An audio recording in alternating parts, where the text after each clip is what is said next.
Yemen का एक बादशाह गुजरा है जो बहुत ज़्यादा ताकतवर था, बहुत ज़्यादा पावरफुल था। उसके पास बहुत ज़्यादा फौज थी, बहुत बड़ी फौज का मालिक था, यमन का बादशाह था। अचानक कुछ दिनों रहा, उसने हुकूमत की बादशाहत की, उसके बाद इंतकाल हो गया। उसकी वरासत के तौर पे जो उसकी मिल्कियत मिली, उसकी बादशाहत मिली, उसके बेटे को मिली। तारीख़ में नाम उसका तैयब बताया जाता है। जब तैयब मसनद खिलाफत पर आया, बादशाहत की कुर्सी पर आया, उसने बादशाहत की कुर्सी पर आने के बाद अपने वज़ीरों को बुलाने के बाद सबसे पहला जो कदम उठाया था, उसने कहा था मेरी फौज को दोबारा तैयार किया जाए, जितने बुजुर्ग हो चुके हैं सबको निकाल दिया जाए और उसमें जवानों को भर्ती किया जाए। जवानों, देखो हुसैन की मोहब्बत का सिला कैसे मिलता है, हुसैन से प्यार करने का बदला कैसे मिलता है। तैयब ने कहा बुजुर्गों को फौज से निकाल दिया जाए, जवानों को उसमें भर्ती कर दिया जाए और जब फौज तैयार हो जाए मुझको देखने के लिए बुलाया जाए, मुझको मुआयना करने के लिए बुलाया जाए। तारीख बताती है फौज को तैयार किया गया, बुजुर्गों को निकाल दिया गया,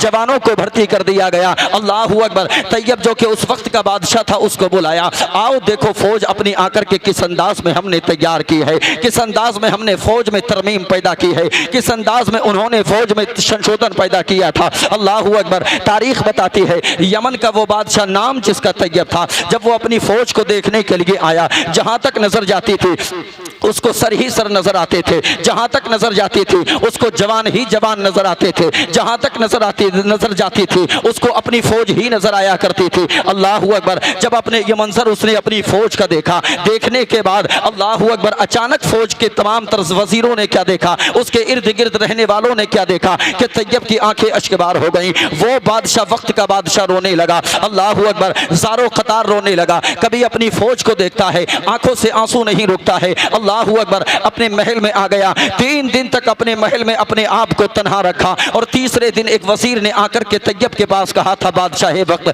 हमें यह तो बताओ, फौज को देखने के बाद तुम्हें खुशियां मनानी चाहिए थी, फौज को देखने के बाद तुम्हें अपने हौसलों को बुलंद करने के लिए एक और नया कदम उठाना चाहिए था, लेकिन तुम्हारी आंखों से आंसू क्यों निकले, तुम क्यों रोए अपनी फौज को देखने के बाद? तो जानते हो तैयब ने क्या जवाब दिया था? तैयब ने कहा था जब मैंने अपनी फौज को देखा था मुझे करबला याद आ गई थी, मैंने जब अपनी फौज को देखा था मुझे हुसैन याद आ गया था, मैंने जब अपनी फौज को देखा था मुझे अब्बास अलंबरदार याद आ गया था, मैंने जब अपनी फौज को देखा था मुझे कासिम की जवानी याद आ गई थी, मैंने जब अपनी फौज को देखा था मुझे अली अकबर की जवानी याद आ गई थी, मैंने जब अपनी फौज को देखा था मुझे अली असगर का बचपन याद आ गया था। वो बादशाह कहने लगा मैंने करबला को याद किया और करबला को याद करके रोने लगा। मैं दिल ही दिल में सोच रहा था कि अगर करबला में मैं भी होता, हुसैन का दौर मैं भी पाता, करबला में अगर मैं भी जाता, मेरे पास उस वक्त में इतनी फौज होती, वो फुरात जिसका पानी मयसर ना हुआ। अल्लाहू अकबर। ज़ाहिरी तौर पे, वरना दुनिया वालों याद रखना, आका हुसैन ही के सदक़े में दुनिया पानी पीती है, हुसैन ही के सदक़े में दुनिया को पानी मिलता है। अली असगर को जो नहर का पानी ना मिला, वो तैयब कहने लगा मुझे अली असगर की प्यास याद आ गई और मैं सोचने लगा अगर मेरे पास करबला में फौज होती, मैं करबला पाता, मैं अगर करबला में जाता तो फिर मैं सारी फौज को करबला पे कुर्बान कर देता, करबला वालों पे कुर्बान कर देता और मैं दुनिया वालों को दिखाता, मैं आका हुसैन के कदमों में ला करके नहरे फुरात को डाल देता। अल्लाहू अकबर। इतना कहना था, मोहब्बत अहले बैत का सबूत पेश किया, इश्क़ अहले बैत का सबूत पेश किया, आका हुसैन से मोहब्बत का किरदार उजागर किया था तैयब ने। तारीख बताती है कुछ दिनों उसने बादशाहत की और बादशाहत करने के बाद जब दुनिया से रुखसत हो गया, इंतकाल कर गया, जब वो कब्र में चला गया, यमन के एक बंदे के ख्वाब में आया और जैसे ही ख्वाब में आया उस इंसान ने क्या देखा कि वो बादशाह जन्नत में टहल रहा है, जन्नत में टहल रहा है, जन्नत में टहल रहा है। अल्लाहू अकबर। तारीख बताती है उसने ख्वाब ही में पूछा बादशाहों से तो बड़ा सख्त हिसाब हुआ करता है उनकी जिंदगी के बारे में, तुम्हें कैसे अचानक से जन्नत मिल गई? तारीख बताती है उसने ख्वाब ही में कहा था दुनिया वालों को बता देना जब तैयब कब्र के अंदर गया था और जब आए थे फरिश्ते सवालात करने के लिए, मैंने क्या देखा कि उधर फरिश्ते सवालात करने के लिए आए हैं, उधर तेज रफ्तार से कोई चलने के बाद, चेहरे पे नकाब लगाने के बाद मेरी तरफ आया और जैसे ही फरिश्तों ने मुझसे कहा था मर रब्बू का, तेरा रब कौन है, उधर से आवाज आती है इससे कुछ ना पूछना, जो सवाल करना है हमसे करो, जो सवाल करना है हमसे करो। फरिश्तों ने उसकी तरफ देखा और देखने के बाद लौट करके वापस चले गए। जब वो भी चलने लगा मैंने पूछा जाने वाले मेहरबान जरा अपना नाम तो बताता चला जा। तारीख बताती है उसने पलट करके देखा, चेहरे से नकाब हटाया और नकाब को हटाने के बाद कहा था, तैयब पहचानते नहीं हमको, हम ही को तो दुनिया वाले हुसैन कहते हैं, हम ही को तो दुनिया वाले हुसैन कहते हैं। तैयब पहचानते नहीं हमको, हम ही को तो दुनिया वाले हुसैन कहते हैं। तैयब याद करो वो वक्त जब तुमने अपनी फौज को देखा था, फौज को देखने के बाद करबला को याद करके आंसू बहाए थे। तैयब याद करो वो दिन जब तुमने अपनी आंखों से आंसुओं को जारी किया था। हम तो ऐसे सखी के घराने से ताल्लुक रखते हैं, हमारा नाना इतना सखी है, इतने सखी घराने से ताल्लुक है हमारा। तुमने दुनिया में रह के हमारे नाम पे आंसुओं को बहाया था। हम इतने सखी हैं कि तुमको जन्नत का परवाना सुनाते हैं। आका हुसैन की मोहब्बत दिल में बसाओ।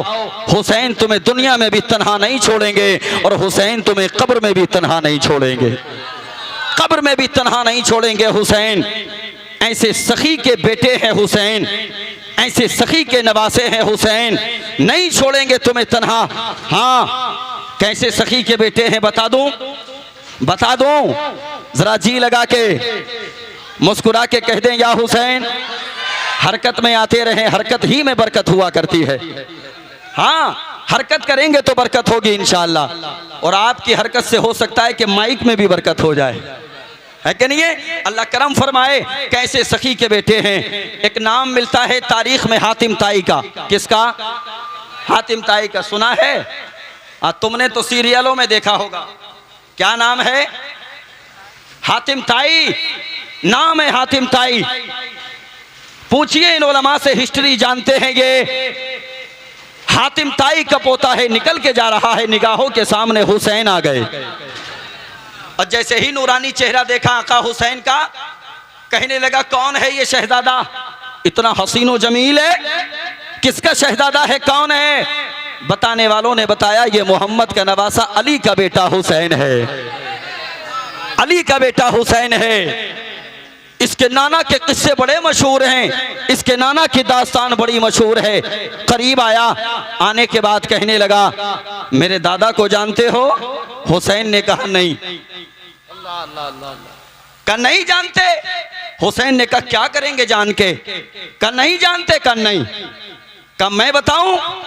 कहा मर्जी है तेरी, मर्जी है तेरी। बताने लगा हातिम ताई का पोता, मेरा दादा इतना सखी था, इतना सखी था, मेरे दादा के महल के 7 दरवाजे थे। कितने दरवाजे? ऊंचा बोलें, कितने दरवाजे? कितने दरवाजे? अल्लाह सलामत रखे। कितने दरवाजे? 7 दरवाजे। हातिम ताई का पोता कहने लगा मेरे दादा के 7 दरवाजे थे। अगर कोई फकीर मेरे दादा के महल के दरवाजे पे आता, एक दरवाजे पे आता, मेरा दादा उसके सवाल को पूरा करता। वही फकीर चल के अगर दूसरे दरवाजे पे जाता, मेरा दादा उसके भी सवाल को पूरा करता। वही फकीर चल के अगर तीसरे दरवाजे पे जाता, मेरा दादा उसको भी सवाल पूरा करता। वही फकीर चल के अगर चौथे दरवाजे पे जाता, मेरा दादा वहां भी उसके सवाल को पूरा करता। वही फकीर अगर चल के 5वें दरवाजे पे जाता, मेरा दादा उसका वहां भी सवाल पूरा करता। वही फकीर चल के अगर 6ठे दरवाजे पे जाता, मेरा दादा वहां भी उसके सवाल को पूरा करता। वही फकीर चल के अगर 7वें दरवाजे पे जाता, मेरा दादा उसके सवाल को वहां भी पूरा करता। वो कहना ये चाहता था मेरा दादा इतना सखी था कि मेरे दादा के महल के 7 दरवाजे थे, और एक फकीर अगर 7 दरवाजों से आता था, मेरा दादा उसको 7 दरवाजों से दिया करता था। जानते हो हुसैन ने क्या कहा? जानते हो हुसैन ने क्या कहा? तवज्जो करें। जब इतना कहा कि मेरा दादा 7 दरवाजों से दिया करता था, हुसैन बोले ये तो कुछ भी नहीं। कब बोलेंगे? जोर से बोलें। हुसैन ने कहा ये तो कुछ भी नहीं। का मतलब? का देख तेरे दादा के तो 7 दरवाजे थे, मेरे नाना का एक ही दरवाजा था।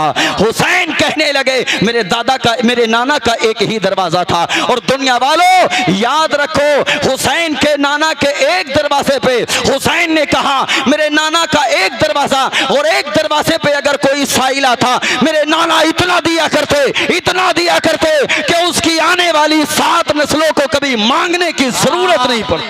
नारे तकबीर, नारे रिसालत, जिक्रे अहले बैत।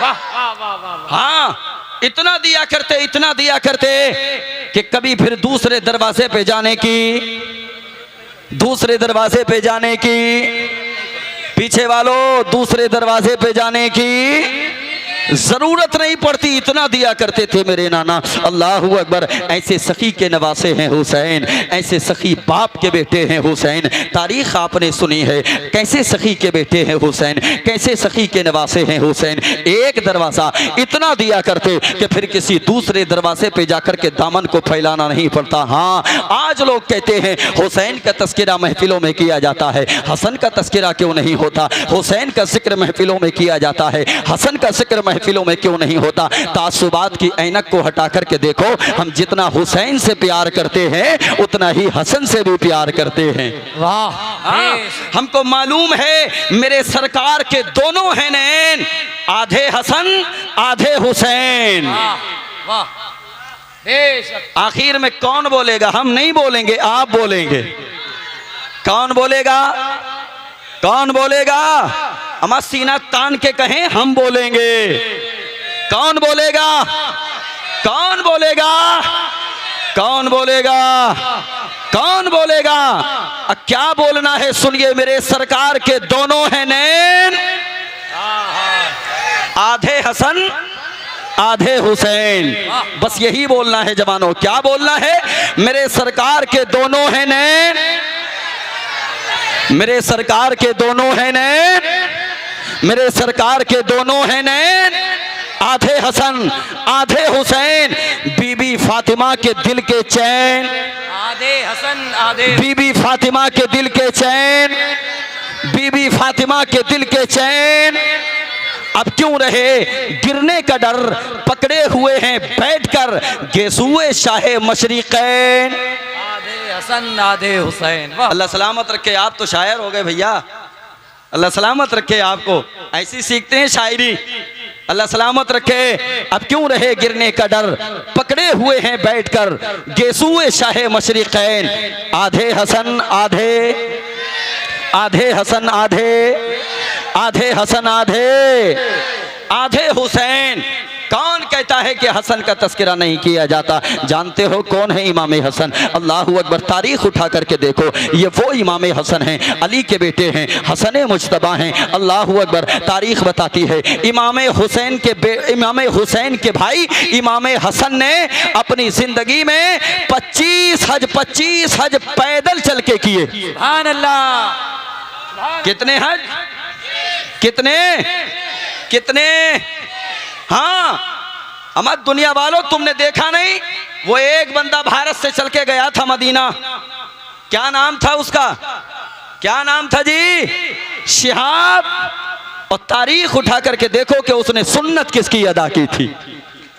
इमाम हसन 25 हज पैदल चल के किए। और जब अब पैदल जाया करते थे, गुलाम भी साथ में जाया करते थे, गुलाम भी अपनी सवारियों से उतर जाया करते थे। कहते थे आका सैयद होकर के आप पैदल चलेंगे तो हम गुलाम हो के सवारियों पे नहीं चलेंगे। आका हुसैन का जवाब सुने, हुसैन आका हसन का जवाब सुने। इमाम हसन कहते हैं नाना याद रखो, मैं पैदल ही जाऊंगा, तुम सवारी पे जाओगे, और अगर तुम मेरे साथ पैदल चलने की जिद करोगे तो फिर तुम दूसरे रास्ते से जाओगे, हसन दूसरे रास्ते से जाएगा। ये है इमाम हसन, तुम दूसरे रास्ते से जाओगे, हसन दूसरे रास्ते से जाएगा। अल्लाहू अकबर। कितने हज किए? कितने हज किए? 25। इमाम हसन, अल्लाहू अकबर। खिलाफत वरासत में इमाम हसन को मिली। किसको मिली? इमाम हुसैन चूंकि छोटे थे, इमाम हसन बड़े थे। खिलाफत जो मिली मौला अली के बाद वो इमाम हसन को मिली। किसको मिली? किसको मिली? इमाम हसन को मिली। और जानते हो अली ने अपनी जिंदगी ही में अपनी जीते जी, अली के हजरत अली ने अपने जीते जी इमाम हसन को खिलाफत दे दी थी। इमाम हसन को वो ताज पहना दिया था खिलाफत का। अल्लाहू अकबर। कैसे जानते हो? एक दिन तहज्जुद के वक्त उठ करके मौलाए कायनात ने अपने सारे बेटों को उठाया और उठाने के बाद कहा था शहजादो तहज्जुद का वक्त हो चुका है, चलो मस्जिद की तरफ चलते हैं, कूफा की सरजमीन है। मौलाए कायनात ने अपने बेटों को उठाया और उठाने के बाद मस्जिद की तरफ लेकर के चले। वक्त जब आज़ान का हुआ, फजर की आज़ान का, मौलाए कायनात ने अपने बड़े बेटे से कहा हसन आज़ान पढ़ो जा करके। और कौम के जवानों ज़रा देखो तो सही, जब अली ने कहा होगा हसन जा करके अज़ान पढ़ो, और जब इमाम हसन ने अज़ान पढ़ी होगी तो मंजर कैसा होगा। जिस इमाम हसन की बदौलत, जिस इमाम हुसैन की बदौलत आज अज़ानों की आवाज़ें सलामत हैं, जब वो आका हसन अज़ान पढ़ता होगा तो मंजर कैसा होता होगा, फिजाएं कैसी होती होंगी। इमाम हसन ने अज़ान पढ़ी, और इमाम हसन ने जब अज़ान पढ़ी, वक्त जैसे ही जमात का करीब हुआ, तारीख़ बताती है इमाम अली मकाम ने, हज़रत मौला अली ने फरमाया हसन खड़े होकर के तकबीर पढ़ो। इमाम हसन ने खड़े होकर के तकबीर पढ़ी। नमाज कौन पढ़ा रहे हैं, याद रखिएगा, अली नमाज पढ़ा रहे हैं। सारे बेटे आपकी इक्तदा कर रहे हैं, सारे बेटे आपके पीछे नमाज पढ़ रहे हैं। अल्लाहू अकबर। तारीख़ बताती है इमाम हसन ने तकबीर पढ़ी, अली नमाज पढ़ाने के लिए खड़े हुए, एक रकात मुकम्मल हो गई, और जब दूसरी रकात में जाकर के आपने पहला सजदा किया, वहाँ एक जालिम पहले ही से आकर के मस्जिद में तैयार खड़ा था,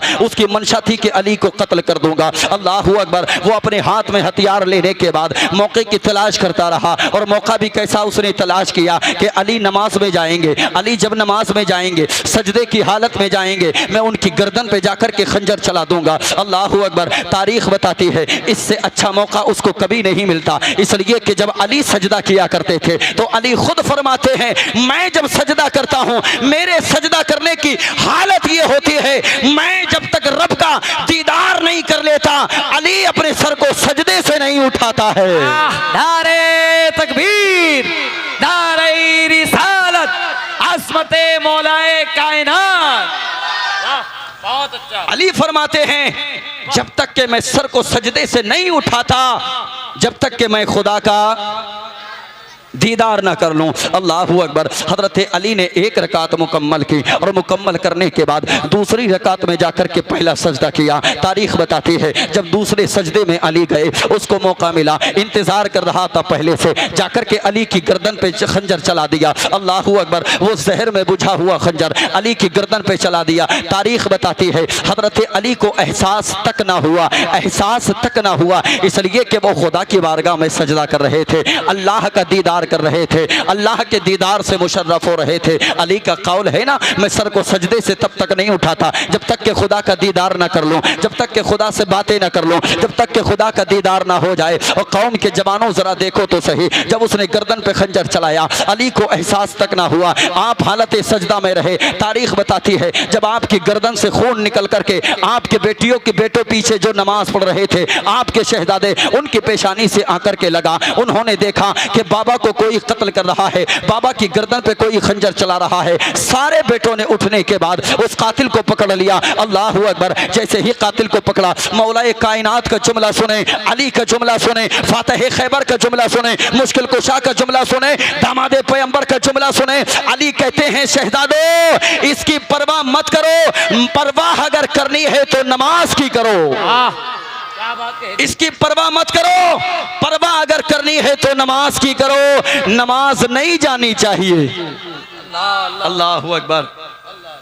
और कौम के जवानों जरा एक लम्हे के लिए अपने सीने पे हाथ रख के देखो, जो अली गर्दन पे खंजर चल रहा हो, नमाज की परवाह कर रहा हो, उसी अली के नाम पे या अली के बेटों के नाम पे तुम अपनी बस्तियों में खुराफात करो, तुम्हें शर्म नहीं आती, तुम्हें हया नहीं आती? करबला, करबला को फैशन बना के रख दिया तुमने। होश के नाखून लो, अल्लाह ने अक्ल सलीम अता फरमाई है, बदलो अपने हालात, बदलो अपने तरीके। हम जब कहते हैं ना तुम्हारी निगाहों के सामने, न जाने कितने जवान आकर के कहते हैं हजरत जी हमारा कोई इसमें हाथ नहीं है, हमारा कोई इसमें रोल नहीं है, इसलिए कि हम तो देखते चले आ रहे हैं, ये हमारे परदादा से रस्म चलती हुई आ रही है। होश के नाखून लो, इसलिए कि अगर परदादा ने जो किया जरूरी नहीं कि तुम भी करो, हमारे दादा ने जो किया जरूरी नहीं कि तुम भी करो। मैं इस टॉपिक को बहुत ज्यादा तवील नहीं करना चाहता, इसलिए कि मुझे किसी और तरफ जाना है, किसी और तरफ लेकर के आपको चलना है। मगर बात आ गई है तो समझदार लोग मेरी निगाहों के सामने बैठे हैं, अगर इजाजत दें तो समझा दें, समझा दें। आला हजरत को जानते हैं, जानते हैं आला हजरत को? शब्बीर भाई, आला हजरत इमाम अहमद रज़ा खान फाजिल बरेलवी एक मरतबा अपने शहर बरेली से निकल कर के कहीं गए अपने मुरीदों में, और जाने के बाद इत्तेफाक ये था कि जुमे का दिन था। कौन सा दिन था? कौन सा दिन था? तुम जो कहते हो ना एक जमाने से चला आ रहा है हजरत, उस पे सुने आप क्या करते हो और करना क्या चाहिए। आला हजरत गए, जुमे का दिन था, आला हजरत नमाज पढ़ने के लिए चले गए मस्जिद में, और जैसे ही अजान सानी का वक्त हुआ, खुतबे से पहले जो अजान होती है, जुमे की नमाज पढ़ी थी आपने? पढ़ी थी? पढ़ी थी ना? माशाअल्लाह, अल्लाह सलामत रखे, अल्लाह करे कि आप पांचों वक्त के नमाजी बन जाए। हाँ कहिएगा इंशाअल्लाह।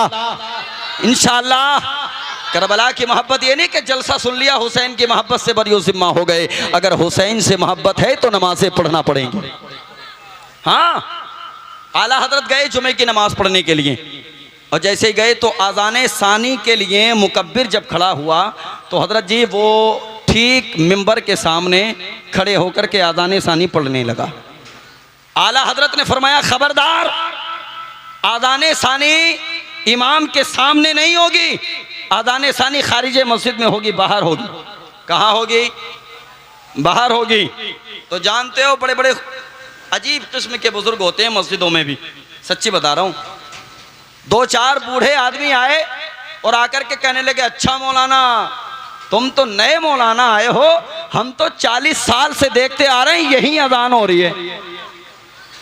कहाँ हो रही है? यही अजान हो रही है, 40 साल से देखते आ रहे हैं।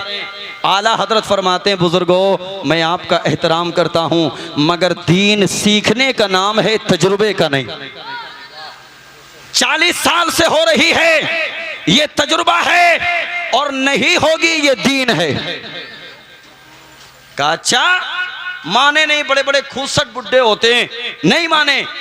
आला हजरत के खिलाफ मुकदमा कर दिया, अदालत में बुलाया गया आला हजरत को।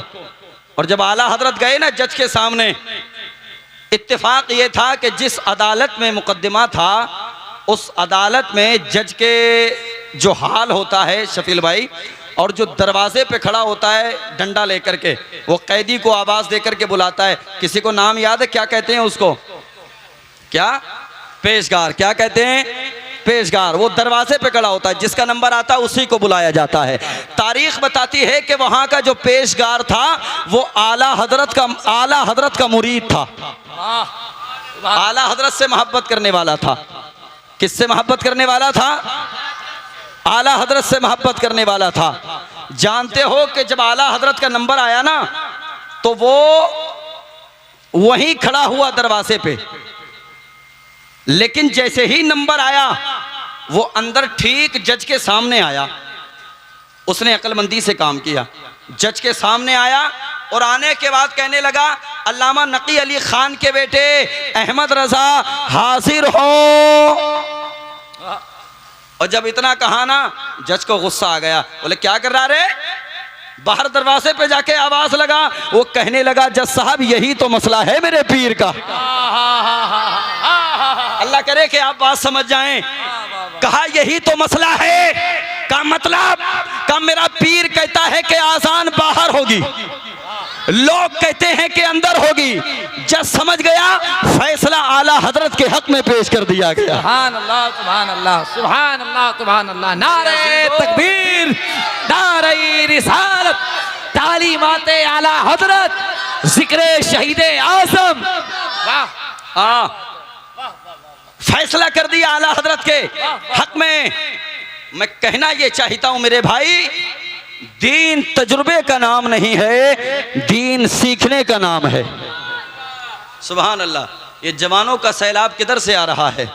अल्लाह सलामत रखे, अल्लाह सलामत रखे आपको। बैठे, तवज्जो है, तवज्जो है। जरा मुस्कुरा के जी लगा के सुभान अल्लाह, और जी लगा के सुभान अल्लाह, और मोहब्बत से कह दें या रसूल अल्लाह, तारीख बताती है या तो बात हसन की होगी या हुसैन की होगी। अभी तस्करा किसका चल रहा है?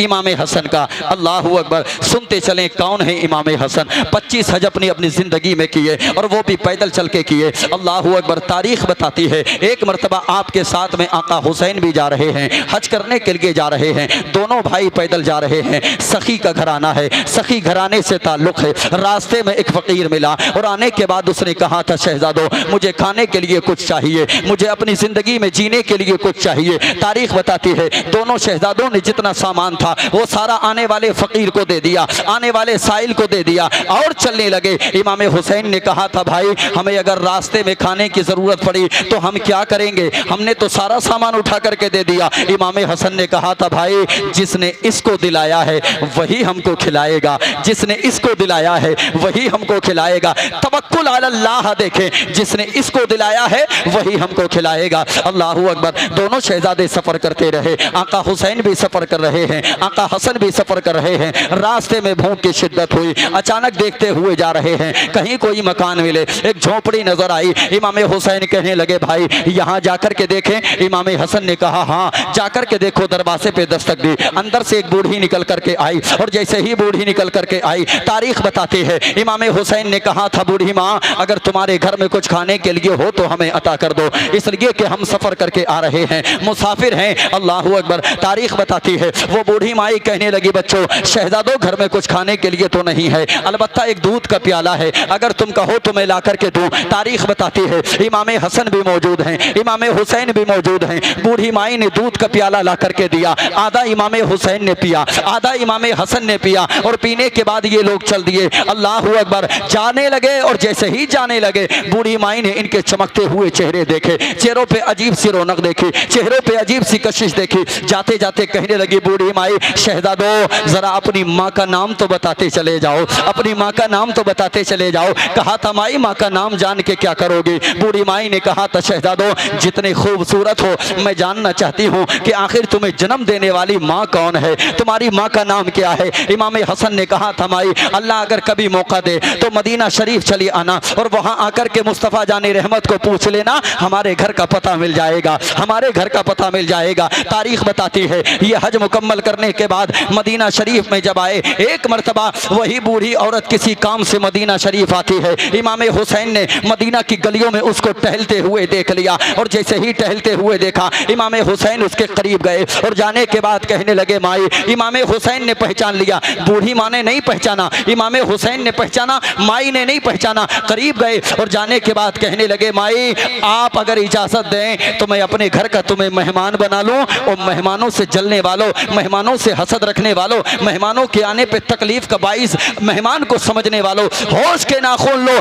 जिस करबला वाले का तस्करा सुन रहे हो उन्होंने किस अंदाज में मेहमानों की मेहमान नवाजी की है। अल्लाहू अकबर। इमाम हुसैन ने कहा माई अगर इजाज़त दो तो मैं तुम्हें अपने घर का मेहमान बना लूँ। अल्लाहू अकबर। बूढ़ी ने इजाज़त दी। तारीख बताती है 3 दिन इमाम हुसैन ने उस बूढ़ी माई को अपने घर में रखा और 3 दिन के बाद इमाम हुसैन ने जब विदा किया ना तो विदा करने का अंदाज देखो। इमाम हुसैन ने 1000 दिरहम उस बूढ़ी के हवाले किए। कितने दिरहम? 1000 दिरहम उस बूढ़ी के हवाले किए। और तारीख का ये पहलू भी हमारी निगाहों के सामने है, सिर्फ दिरहम नहीं बल्कि 1000 बकरियां भी इमाम हुसैन ने बूढ़ी के हवाले की। अल्लाहू अकबर। ये सब देने के बाद हुसैन दिल ही दिल में सोच रहे हैं, बताया नहीं, दिल ही दिल में सोच रहे हैं। जब वो जाने लगी दिल ही दिल में सोच रहे हैं माई अभी तो आधे प्याले का हिसाब हुआ है, अभी तो आधे प्याले का हिसाब हुआ है, आधा प्याला अभी और बाकी है। बूढ़ी माई के हाथ को पकड़ने के बाद तारीख बताती है इमाम हुसैन अपने बड़े भाई इमाम हसन के दरवाजे पे लेकर के आए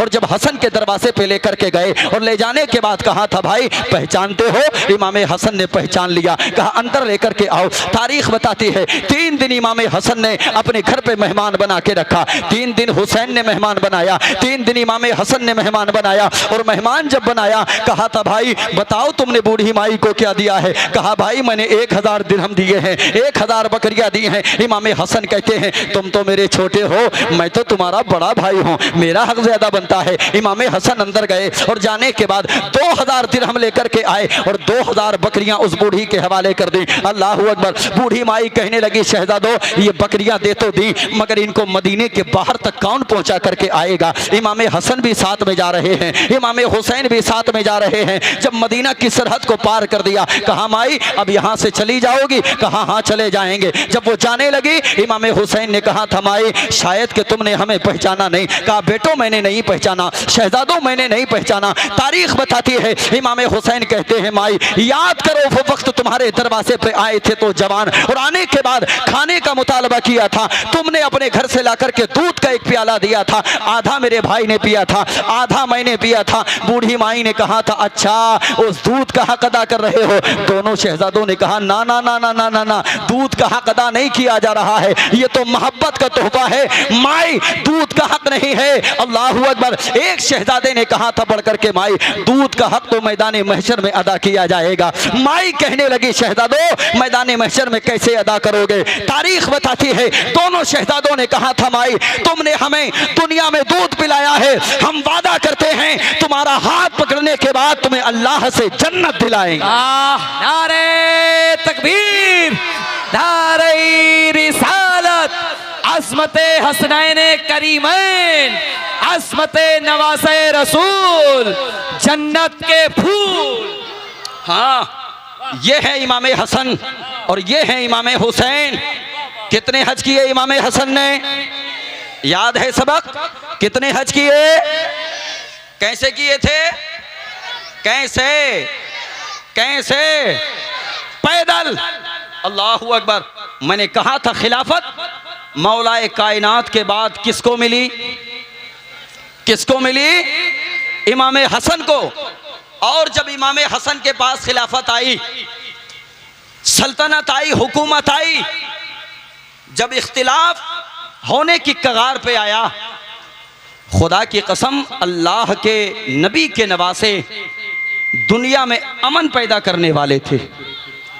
रुए जमीन पे झगड़ा नहीं होने दिया, इख्तिलाफात के बाजार को गर्म नहीं होने दिया। तारीख बताती है इमाम हसन ने अपनी सल्तनत को हजरत अमीर माविया के हवाले कर दिया। किसके हवाले किया? हजरत अमीर मुआविया के हवाले किया। अल्लाहू अकबर। और ये शर्त रखी गई कि जब तक आप जिंदा रहेंगे सल्तनत को आप चलाएंगे, और जब आप बज़ाहिर दुनिया से चले जाएंगे पलट कर के सल्तनत इमाम हसन के हिस्से में आएगी। लेकिन मशीयत को कुछ और ही मंजूर था। हजरत अमीर माविया का बेटा था यजीद, जब उसको इस चीज का इल्म हुआ ना कि इमाम हसन ने शर्त रखी है पलट कर के सल्तनत इमाम हसन के पास आएगी। अल्लाहू अकबर। तारीख बताती है उसने साजिश की, उसने ऐसी साजिश की कि हुसैन जब नहीं होगा तो सल्तनत भी नहीं मिलेगी हसन को, हसन जब नहीं होगा तो सल्तनत भी हसन को नहीं मिलेगी। एक औरत को उसने तैयार किया, और तैयार करने के बाद मौर्रिख लिखते हैं बाइख्तिलाफ रिवायात 3 मरतबा या 5 मरतबा इमाम हसन को जहर दिया गया। इमाम हसन को जहर दिया गया। लेकिन जब जब आपको जहर दिया जाता था अल्लाहू अकबर उठ कर के नबी पाक के रोज़े पे चले जाते थे, और रोज़े पे जाने के बाद सरकार की बारगाह में, नाना की बारगाह में जाकर के दुआ करते थे। अल्लाहू अकबर। अल्लाह आपको शिफायाबी अता फरमाता, जहरीलेपन का खात्मा हो जाता। जब जब जहर दिया जाता था नबी के रोज़े पे जाते थे, जहर का जहरीलापन ख़त्म हो जाता था। लेकिन तारीख बताती है आखिर में इमाम हसन को हीरे की तमाम तर वो चुनिया नपेटने के बाद वो हीरे का ऐसा ऐसा जहर दिया गया, ऐसा जहर दिया गया पानी में मिला करके कि जब इमाम हसन के हल्क से नीचे उतरा तो आपकी उस जहर की वजह से आंतें कटने लगी, आंतें कटने लगी। मौर्रिख लिखता है अगर आपको पलटी आती तब भी आंतें निकल के आती। अल्लाहू अकबर। ऐसा जहर आपको दिया गया। जब इमाम हुसैन को पता चला, इमाम हुसैन दौड़ करके अपने भाई के पास आए, और आने के बाद कहने लगे भाई बताओ तो सही कि किसने तुमको जहर दिया है, बताओ तो सही कि कौन है जहर देने वाली औरत। अल्लाहू अकबर। इमाम हसन जानते थे किसने जहर दिया है, मगर इमाम हसन का जवाब सुने। इमाम हसन कहते हैं भाई मैं अगर नाम बता दूं क्या करोगे? कहा मैं उसकी गर्दन को कलम कर दूंगा। कहा ना, उसकी गर्दन को कलम नहीं करना है, इसलिए कि उसने जहर दिया है, ये फैसला खुदा पे छोड़ छोड़ते हैं, ये फैसला खुदा पे छोड़ते हैं। ये साबिर भी थे। मेरे नबी ने फरमाया था मेरा हसन ज़्यादा मात दिल है, ज़्यादा सब्र करने वाला है, जल्दी से किसी को जवाब नहीं देता। और हुसैन जो है इसके अंदर रोब है, दबदबा है, बहादुरी है। वाह सुभान अल्लाह, सुभान अल्लाह। बहादुरी है।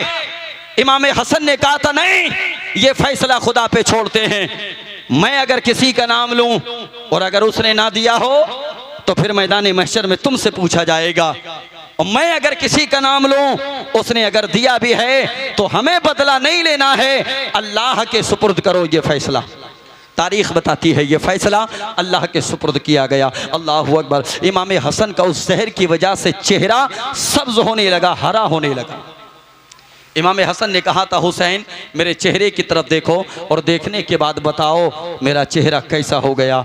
इमाम हुसैन ने कहा भाई आपका चेहरा सब्ज होने लगा है, हरा होने लगा है।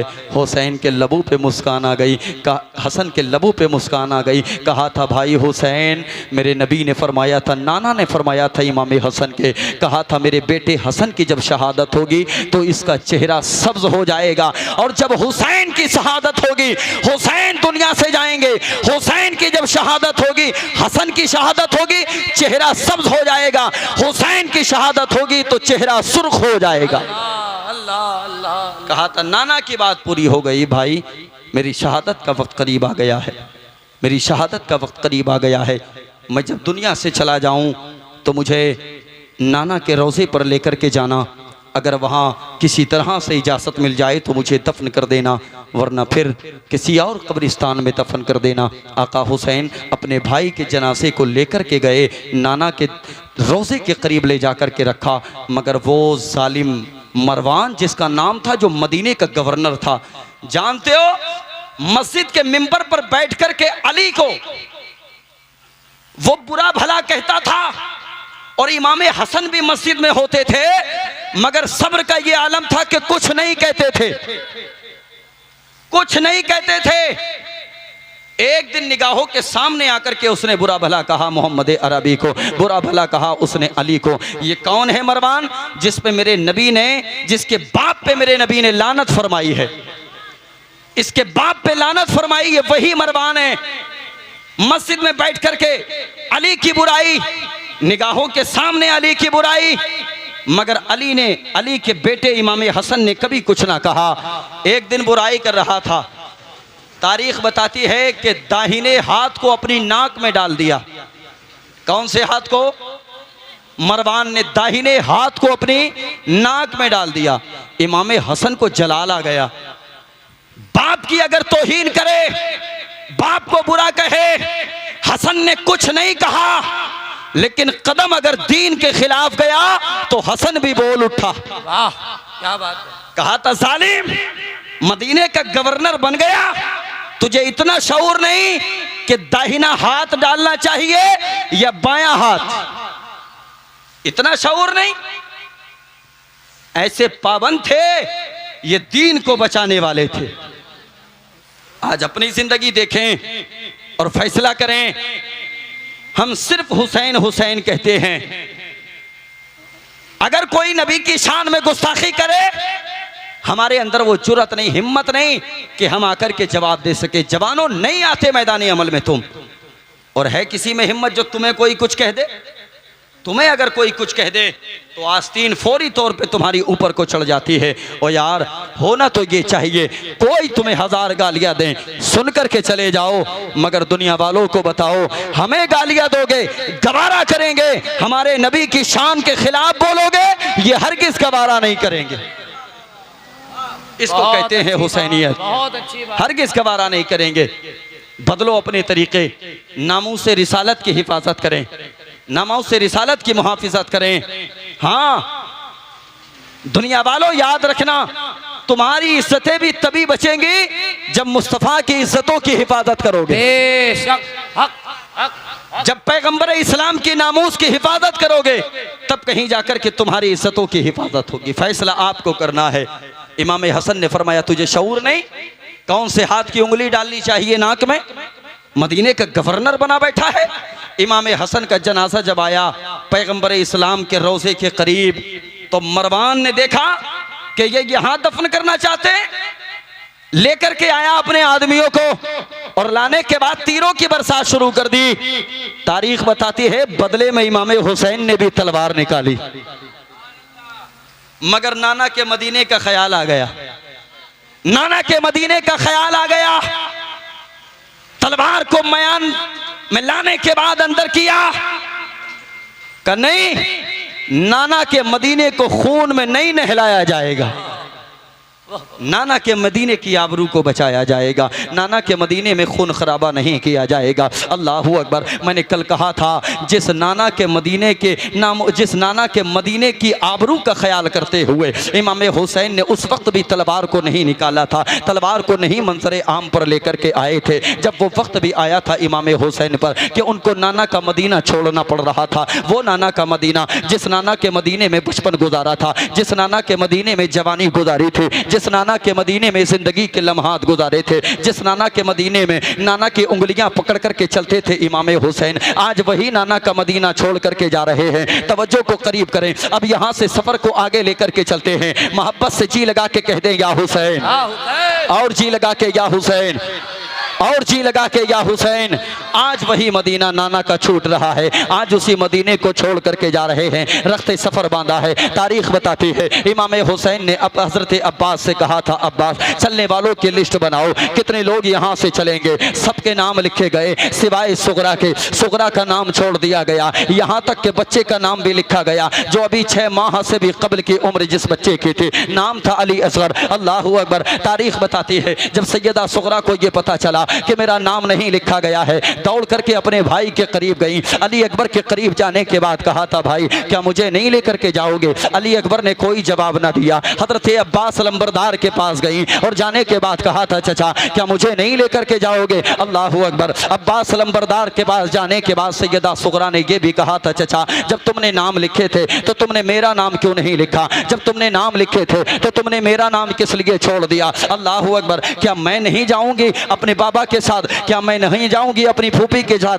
क्या मैं नहीं जाऊंगी अपने भाइयों के साथ? अल्लाहू अकबर। दौड़ करके अपने बाबा की बारगाह में आई। आने के बाद कहा था, बाबा मुझे किस लिए छोड़ करके जा रहे हैं? मुझे भी अपने साथ लेकर के चलो। अल्लाहू अकबर। जब चारों तरफ मन्नतें समाजतें करने के बाद देखा हज़रत सुगरा ने कि कहीं से बात नहीं बन रही है, तारीख बताती है एक खातून को मुखातब करने के बाद कहा था, माई जरा कलम और कापी लेकर के आओ, लिखो ये 5 नाम कि जो मेरे जनाजे में नहीं आने चाहिए। अल्लाहू अकबर। मैं अगर दुनिया से चली जाऊं मेरे जनाजे में नहीं आने चाहिए। वो माई कहने लगी, बेटी कैसी बातें करती हो, कौन तुम्हारे जनाजे में नहीं आएगा? सबसे पहले उसने कहा था, मेरा भाई अली अकबर मेरे जनाजे में नहीं आना चाहिए। माई ने कहा था, बेटी वजह क्या है? कहा ये मेरा भाई है सगा, मुझे छोड़ करके जा रहा है। कहा दूसरा नाम किसका है? कहा अब्बास चचा का नाम लिखो, इसलिए कि वो अगर चाहते तो मेरा नाम लिख देते, मेरे बाबा मुझे साथ में लेकर के चले जाते। कहा तीसरा नाम किसका है? कहा अली असगर का नाम लिखो। कहा अली असगर की क्या खता है? अली असगर का नाम किस लिए लिखवा रही हो शहजादे? जानते हो सैयदा सुगरा ने क्या कहा था? सैयदा सुगरा ने कहा था, ये वो अली असगर है जो अगर मेरी गोद में आ जाता था, मेरे बगैर किसी पे छुपा नहीं करता था, मेरे बगैर किसी पे सुकून की चैन की नींद नहीं सोया करता था, मेरे आगोशे मोहब्बत में आने के बाद पुरसुकून हो जाया करता था। आज जब सब मदीना छोड़ करके जा रहे हैं, ये मेरी गोद में था मगर अचानक इसने भी मुझसे मुंह फेर लिया, इसका भी नाम लिखो। कहा और आखिरी नाम किसका है? कहा मेरे बाबा हुसैन का नाम लिखो। अल्लाहू अकबर। तारीख बताती है इमाम हुसैन ने कहा था, बेटी अली अकबर अगर जनाजे में आए आ जाए, असगर अगर जनाजे में आए आ जाए, अब्बास अगर जनाजे में आए आ जाए, हो सकता है कि आ जाए, लेकिन तेरा बाबा जनाजे में नहीं आएगा, तेरा बाबा जनाजे में नहीं आएगा। इतना सुनना था। हजरत सुगरा कहने लगी हाथ जोड़ करके कि बाबा मैं तो यूं बस आपको चाह रही थी कि आप मुझे अपने साथ लेकर के चले, इसलिए ये सारी बातें की। तारीख बताती है अल्लाहू अकबर। सैयदा सुगरा जरा सी मिट्टी लेकर के आई, दरवाजे पे डाली और दरवाजे पे डालने के बाद अपने सारे ऐसो अकरबा को मुखातब करने के बाद कहा था, एक माई आई करीब आने के बाद कहने लगी, सुगरा ये मिट्टी किस लिए दरवाजे पे डाली है? ये मिट्टी को लाने की वजह क्या है? मिट्टी को लाने का मकसद क्या है? जानते हो सुगरा ने क्या कहा था? कहा मैं जानती हूँ कितने लोग वापस आएंगे, कितने लोग करबला में रह जाएंगे। मेरे बाबा जब यहाँ से गुजरे तो अपने कदमों को इस मिट्टी पे रख के गुजरे। अली अकबर गुजरे तो कदमों को मिट्टी पे रख के गुजरे, अब्बास चचा गुजरे तो कदमों को मिट्टी पे रख के गुजरे। माई ने कहा था ये किस लिए, सैयदा सुगरा ने कहा था जो आएगा आ जाएगा, जो नहीं आएगा उसके कदमों के निशान देख के सुगरा सुकून पाती रहेगी। सुभान अल्लाह, सुभान अल्लाह। नारे तकबीर, नारे रिसालत, जिक्र शुहदाए करबला, जिक्र इमामे हुसैन। अल्लाह अल्लाह अल्लाह, बहुत अच्छा, वाह वाह, माशाअल्लाह। करबला की तरफ नहीं चला था ये काफिला, मदीने से मक्का की तरफ चला था। कहां चला था, जोर से बोले, कहां चला था? मक्का की तरफ चला था काफिला। वक्त कम है, तेजी के साथ मुझे इस काफिले को कूफा तक पहुंचाना है। कहां तक जी? कूफा तक पहुंचा करके बात को मैं खत्म करूंगा। उस मदीने को छोड़ करके जा रहा है हुसैन, जिसकी अजमतों को सलाम। और पूरी दुनिया में दीवानों एक ही मदीना है। कितने मदीना हैं? जोर से बोलें, एक ही मदीना है। याद करनी चाहिए तुम्हें वो तारीख भी। एक बंदा पाकिस्तान से चलने के बाद मदीना शरीफ में आया था। होटल का इंतजाम होता है आज भी, अगर आप हज करने के लिए जाएं, चाहे आप उम्रा करने के लिए जाएं, होटल का इंतजाम किया जाता है। तारीख बताती है पाकिस्तान से हज करने के लिए आया, अपने होटल के रूम में बैठा हुआ है, खाना खा रहा है। अचानक बचा हुआ खाना जो डस्टबिन में जाकर के डाल देते हैं, जैसे ही दरवाजे को खोला, क्या देखा कि एक बच्चा डस्टबिन से खाना निकाल करके अपनी पिन्नी में रख रहा है, पॉलिथीन में रख रहा है। ये देख करके रहा ना गया। हाजी साहब ने उस बच्चे को करीब बुलाया और बुलाने के बाद कहा, बेटा ये नौबत किस लिए आ गई? उसने कहा था मेरा बाप नहीं है। अल्लाहू अकबर। माँ है? कहा था हाँ है। माँ है, बाप नहीं है। अल्लाहू अकबर। तारीख बताती है अपने दस्तरखान पे बिठाया और बिठाने के बाद कहा था, ऐ शहजादे, ये जो खाना तू यहाँ से चुन करके लेकर के जा रहा है, मुझे तेरा ये माजरा देख करके रहा ना गया, बर्दाश्त ना हुआ। तो यहाँ रहता है मदीना में, बेहतर ये होगा कि तू मेरे साथ पाकिस्तान चल, और जब पाकिस्तान चलेगा तो तालीम के लिए अच्छा कॉलेज मिलेगा, रहने के लिए अच्छा मकान मिलेगा, घूमने के लिए अच्छी गाड़ियां मिलेगी। कौम के जवानों सुनो तो सही, उस बच्चे ने कहा था, हाजी साहब अगर तुम इजाजत दो तो मैं अपनी माँ से पता कर लूं, माँ से पता कर लूं। हाजी साहब ने कहा था हाँ। वो बच्चा गया दौड़ करके अपने घर में। तारीख बताती है उस बच्चे ने रोज़े रसूल के करीब एक दिन उन्हीं हाजी साहब को पाया, और जैसे ही हाजी साहब को देखा उंगली पकड़ी, और उंगली पकड़ने के बाद हाजी साहब को रोज़े रसूल के करीब लेकर के गया। रोज़े रसूल के करीब ले जाने के बाद उसने कहा था, अब बताओ क्या कह रहे थे? मुझे पाकिस्तान ले जाने की बात कर रहे थे, बताओ तुम्हारे पाकिस्तान में तालीम के लिए मुझे कॉलेज मिलेगा? कहा था हाँ मिलेगा। रहने के लिए मकान मिलेगा? कहा था हाँ मिलेगा। घूमने के लिए गाड़ियाँ मिलेंगी? कहा था हाँ मिलेंगे। देखने के लिए बागात मिलेंगे? कहा था हाँ मिलेंगे। हाजी साहब से एक जुमला कहा था, तारीख बताती है जवाब बंद हो गया था। उस बच्चे ने उंगली का इशारा किया रोज़े रसूल की तरफ और कहा था, हाजी साहब सब कुछ मिलेगा, ये बताओ क्या मुस्तफा का रोजा मिलेगा? अल्लाह अल्लाह अल्लाह। सब कुछ मिलेगा, क्या मुस्तफा का रोजा मिलेगा? हाजी साहब की आंखें अश्क बार हो गईं। उन्होंने कहा था, शहजादे पाकिस्तान में तो क्या, इस जगह के अलावा पूरी दुनिया में कहीं गुंबदे खतरा नहीं मिलेगा।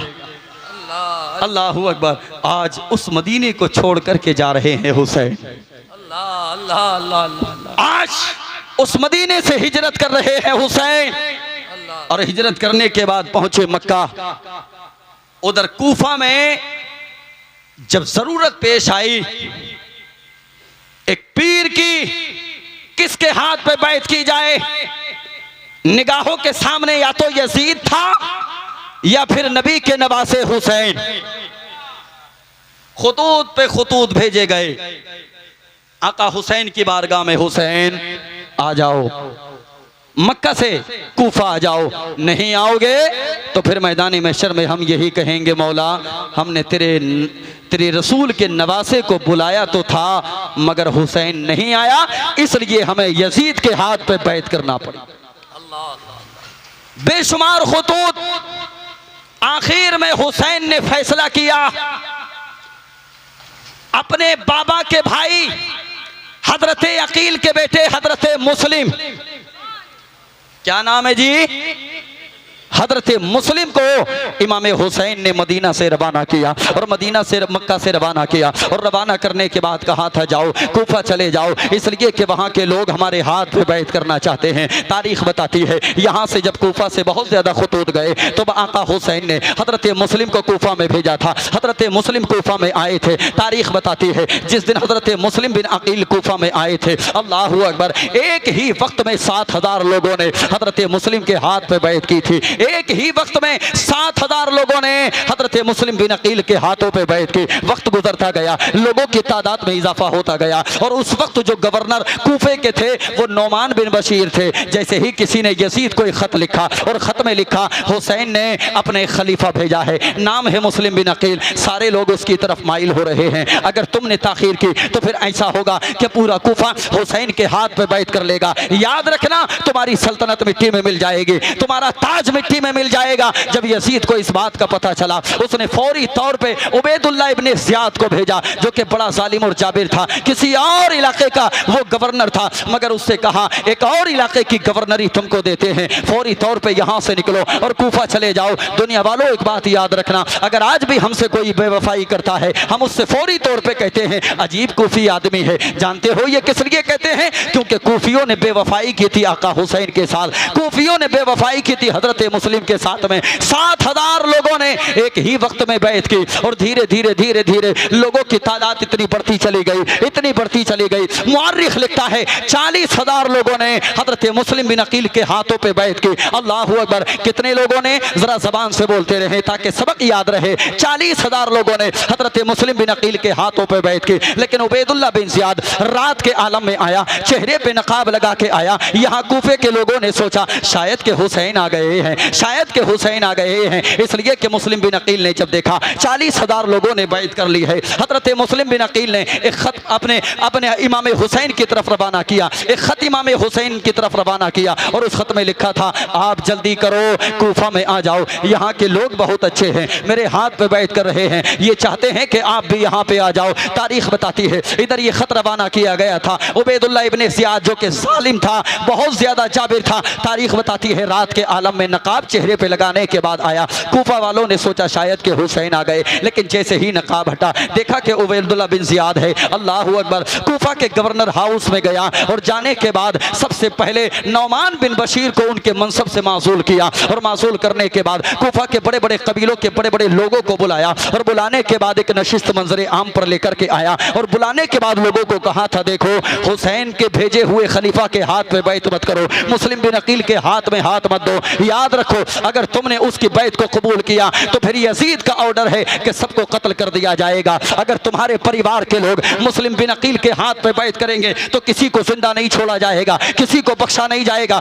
मुअर्रिख लिखता है कि उनको इस कदर डराया, इस कदर धमकाया, उनके जाती मामलात को निगाहों के सामने रख करके कहा था अगर तुम बैत नहीं तोड़ोगे तुम्हें यहाँ फंसा दिया जाएगा, अगर तुम बैत नहीं तोड़ोगे तुम्हें यहाँ लटका दिया जाएगा, तुम्हारी गर्दनों को कत्ल कर दिया जाएगा, तुम्हारी गर्दनों को कलम कर दिया जाएगा। अल्लाहू अकबर, तारीख बताती है वो 40,000 लोग जिन्होंने हजरत मुस्लिम बिन अकील के हाथ पे बैत की थी, जैसे ही अगले दिन जोहर की नमाज पढ़ाने के लिए हजरत मुस्लिम बिन अकील मस्जिद में तशरीफ लाए थे, लोग डर के मारे कम हो गए। 40,000 ने बैत की थी मगर यहाँ इतने लोगों की तादाद नहीं थी। तारीख बताती है जब इमाम हजरत मुस्लिम बिन अकील ने नमाज के लिए अपने हाथों को बांधा था, नमाज हालत नमाज में गए थे, लोग थे मगर जब आपने सलाम फेरा था वो सारे कूफी बेवफाई करने के बाद जा चुके थे। हजरत मुस्लिम बिन अकील तन्हा थे। हजरत मुस्लिम बिन अकील को उसके सिपाहियों ने पकड़ा और पकड़ने के बाद लेकर के गए गवर्नर हाउस में। तारीख बताती है हजरत मुस्लिम बिन अकील से उसने कहा था, इब्ने ज़ियाद ने कहा इमाम हुसैन की बैत तोड़ो,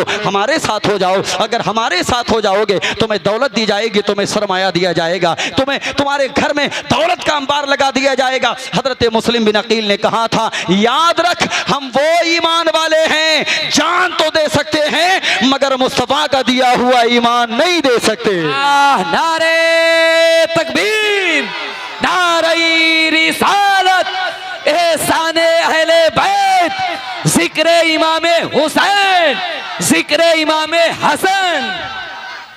जान तो दे सकते हैं मगर मुस्तफ़ा का दिया हुआ ईमान नहीं दे सकते, आका हुसैन से बेवफाई नहीं कर सकते। तवज्जो को करीब करें, बस लास्ट बात की तरफ चल रहा हूँ, यही बात बयान करके बात को ख़त्म कर देना है, मगर मुकम्मल तवज्जो मेरी तरफ रखिएगा। अल्लाहू अकबर। हमने यहाँ तक पहलू निगाहों के सामने लाते हुए देखा है, ये पहलू भी हमारी निगाहों के सामने है। हज़रत मुस्लिम बिन अकील ने तलवार भी चलाई थी और ऐसी तलवार चली थी कि जालिमों के सरों को कलम कर दिया था। जब देखा कूफियों ने और जब देखा यजीद इब्ने ज़ियाद के सिपाहियों ने कि अब मुस्लिम बिन अकील की तलवार काबू में नहीं आएगी, ऐलान किया मुस्लिम बिन अकील बैठ करके बात करेंगे, बैठ करके बात करेंगे। इमाम हज़रत मुस्लिम बिन अकील ने तलवार को डाल दिया और जैसे ही तलवार को डाला हज़रत मुस्लिम बिन अकील को बांध दिया गया, इब्ने ज़ियाद के दरबार में लाया गया और इब्ने ज़ियाद के दरबार में लाने के बाद उन जालिमों ने गवर्नर हाउस की छत पे जाने के बाद हज़रत मुस्लिम बिन अकील को ज़मीन की तरफ फेंका और जब हज़रत मुस्लिम बिन अकील जामे शहादत पी गए, आपकी लाश को उठाने के बाद वहाँ एक चौराहे पे टांग दिया गया।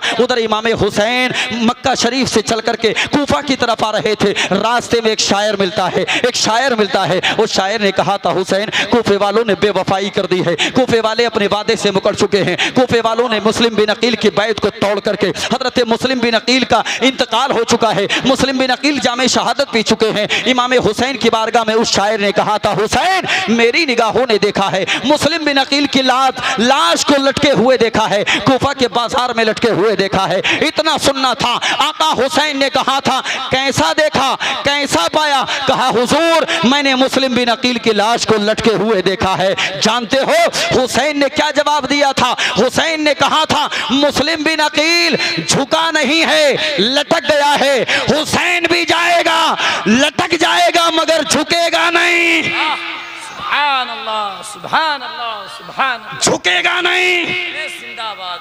वाह वाह। दीन पे कुर्बान हो जाएगा मगर हुसैन अपने सर को झुकाएगा नहीं। क्या बात है। वाह। और दुनिया वालों ने ये तारीख देखी, हुसैन का सर नेज़े पे बुलंद था, हुसैन का सर झुका नहीं था, हुसैन का सर बुलंद था और चीख चीख करके कह रहा था। सैयदा ज़ैनब ने भी कहा था करबला पहुंचने के बाद, भाई जब शायर ने कहा था तो रुके क्यों नहीं? कहा था बहन नाना ख्वाब में तशरीफ लाए थे, कहा था हुसैन अपने कदमों को रोकना मत, अगर कदमों को रोक लिया तो दुनिया में यजीद इतने पैदा होंगे कि दुनिया में कयामत आ जाएगी, इसलिए मैंने अपने कदमों को रोका नहीं। एक यजीद का खात्मा करके दुनिया वालों को बता दिया यजीद एक था, हुसैन कयामत तक घरों में जिंदा रहेगा।